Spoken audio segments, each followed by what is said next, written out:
Bienvenue Stop Invest, la chaîne des top d'investissement. Ici, on parle essentiellement d'entreprises de qualité. Avons-nous une opportunité d'investissement sur Novo Nordisk? C'est la question à laquelle on va essayer de répondre en se basant sur les états financiers de la compagnie. Je rappelle que ceci représente uniquement mon point de vue et non un conseil d'investissement. Et comme d'habitude, je me réserve le droit de me tromper. Donc, nous avons une entité ici qui connaît une excellente année. La dernière fois qu'on a parlé de cette compagnie ici, c'était aux alentours de 130, je pense bien. On était à combien? 130 euros par là. 130 dollars par là. OK. Tant mieux. Donc, on avait pris plusieurs hypothèses. Une hypothèse stationnaire ici, sans prendre en considération la croissance, et une hypothèse en prenant en considération la croissance. Il me semble que quand on avait pris en considération la croissance, si on trouvait quelque chose en tout de 138 dollars ici, et encore, cette croissance pourrait être encore bien plus élevée que ça, notamment par rapport à son médicament miracle. Donc, aujourd'hui, on va faire une mise à jour assez rapide. Vous comprenez que l'action a presque pris 20 à 30% ici depuis le début de l'année, si je ne me trompe pas. Je ne sais même pas combien ça fait ici. On a calculé ça. Ça fait combien ici?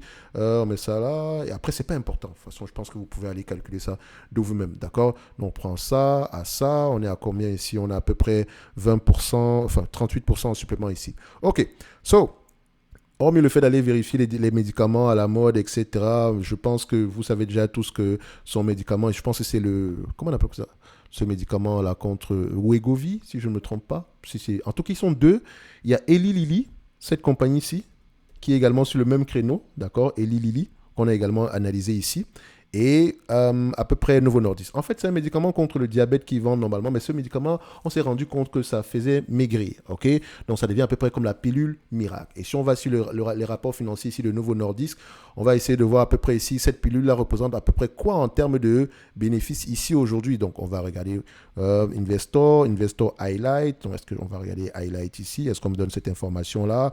Blablabla. Donc Investor Event, blablabla. Non, on ne me donne pas ça ici. Donc on va prendre Investor. Qu'est-ce qu'on a ici? Financial Result and Calendar. OK, parfait. Donc, on va prendre les résultats financiers du Q1 ici. Donc, please improve experience. Ça ne m'intéresse pas. On va prendre ça ici. Les commentaires, comme company announcement. Euh, on prend ça. Bon, peut-être qu'on va regarder la présentation ici. OK. Alors, dans cette présentation-là, qu'est-ce qu'on a? Je veux voir à peu près commercial, blablabla. Alors, quel est le médicament qui rapporte plus ici? On parle de quoi? Cell Growth 25% Buff Operating Unit. Ok, l'insuline, GLB1. C'est quoi GLB1? Est-ce que GLB1 n'est pas plus, ça ne représente pas à peu près leur fameux médicament miracle? Donc, on va regarder ça ici. Diabète, GLB, Diabète Value Market Leadership Increase 1.7. Ok, donc ils ont 32% de ce marché-là. Ok, donc insuline. Donc, quand on parle ici de par rapport au diabète, insuline, GLB1, donc GLB1. Donc ici, je pense que le GLB1, c'est ce médicament, ce fameux médicament-là, d'accord? Voilà, je pense que c'est le Wegovy, si je ne me trompe pas. Donc Obesity Care Sale grew by 124% in the first quarter 2020. 124%, tout ce qui concerne les prescriptions pour l'obésité. D'accord? 124%. Vous avez également le Saxenda. Ils ont souvent des médicaments bizarres. Branded AOM. Donc, il faut remarquer ici que c'est un marché en termes de prescription. On a un point d'inflexion à ces niveaux-ci. Et ça pourrait être encore plus élevé que ça. Ça, c'est juste aux États-Unis. Aux États-Unis uniquement. Donc, il y a un gros marché par rapport à tout ce qui concerne l'obésité.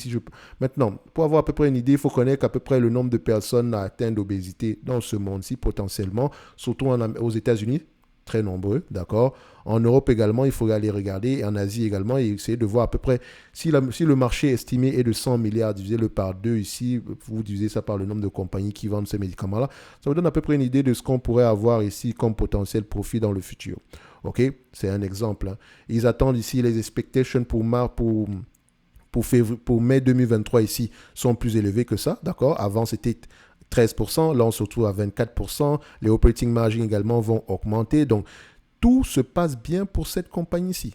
Le free cash flow de près de 74 milliards ici de DDK, DKK, je ne sais pas c'est quoi la monnaie danoise ici, ou c'est la couronne danoise, je ne sais pas, donc vous pouvez aller regarder ça là-bas.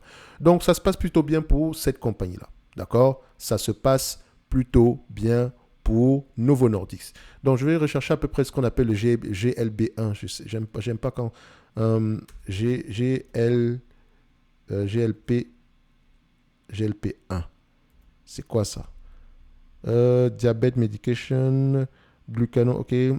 Ok, parfait, c'est le truc d'insuline là. Bref, on revient ici. Donc, vous constatez donc que les expectations sur cette compagnie-ci sont assez élevées. Si on prend les 4 dernières années ici, les bénéfices nets, 22% de croissance, on a 45% en 2023, 16% par rapport à l'année 2023 et 16% par rapport à l'année 2024. Donc, il semblerait qu'on ait ici un potentiel de croissance assez énorme.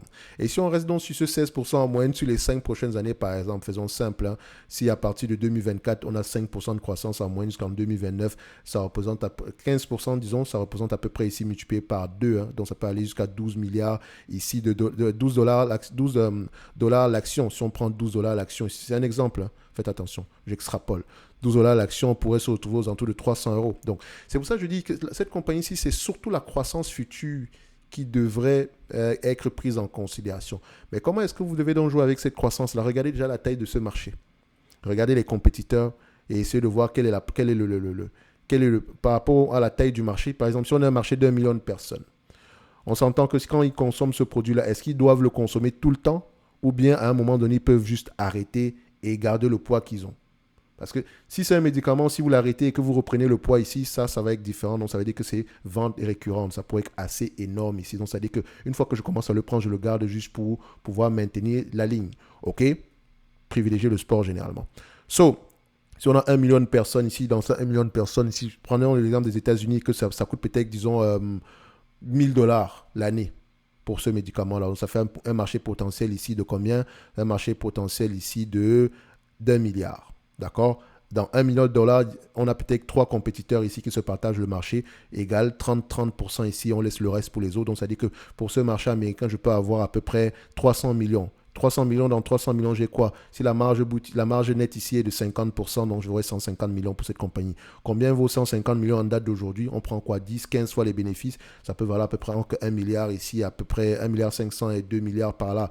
D'accord? C'est un exemple, hein. Je le fais comme ça de tête, juste pour que vous puissiez voir à peu près comment est-ce que vous devez réfléchir par rapport à cette croissance-là. Dans tous les cas de figure, qu'est-ce que ça va nous donner ici aujourd'hui? Si je l'achète en date d'aujourd'hui, parce qu'en dette nette ici, on va se dire qu'elle n'a presque pas de dette nette. Même si on a présentement, elle gagne tellement d'argent qu'elle peut repayer cette dette nette-là. Donc, techniquement, ici, nous avons un business ici qui peut se négocier à 25 fois les bénéfices d'ici 2020, enfin, en moyenne, d'accord? 25 fois les bénéfices en moyenne, notamment par rapport à cette croissance exponentielle qu'on aura ici. On se rend compte qu'en termes de free cash flow, on s'attend à 7 euros. 7 dollars, on s'attend à 7 dollars 74 d'ici 2025. Si on se négocie à 7,74$ d'ici 2025, vérifiez que les free cash flow et les net income sont généralement, les free cash flow sont généralement plus élevés que les net income. Toujours à les vérifier.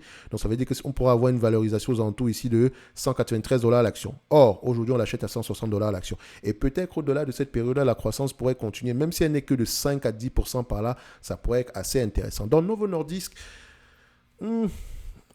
c'est vraiment un pari sur la croissance. Donc, il ne serait pas fou de payer le prix actuel. En tout cas, c'est l'avis que j'ai. D'accord? Donc, aujourd'hui, on me propose cette compagnie-ci. Ça, c'est la version américaine parce qu'il y a la version également ici danoise. OK? Donc, c'est en monnaie danoise. Donc, ici, on me demande ici de payer 7. Ça reste le même raisonnement. 7,74$. D'accord? On me demande ici de payer 161$ ici pour recevoir 7,74$ d'ici 2025 minimum.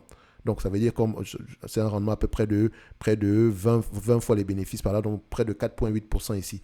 Donc, ça pourrait également continuer au-delà de 2025. So, maintenant, c'est vraiment un pari sur la croissance future. Ça ne serait pas fou. Ça ne serait même pas fou, vraiment pas fou. Je ne pense pas que quelqu'un surpaye aujourd'hui pour cette compagnie-ci. Je ne pense pas qu'on soit en train de surpayer. Et si on va au-delà, tant mieux. Maintenant, est-ce que j'ai une estimation au-delà de cette période-là? Ça dépend vraiment. Ici, en 2027, on s'attend à peu près à 8,90 à 8,90$.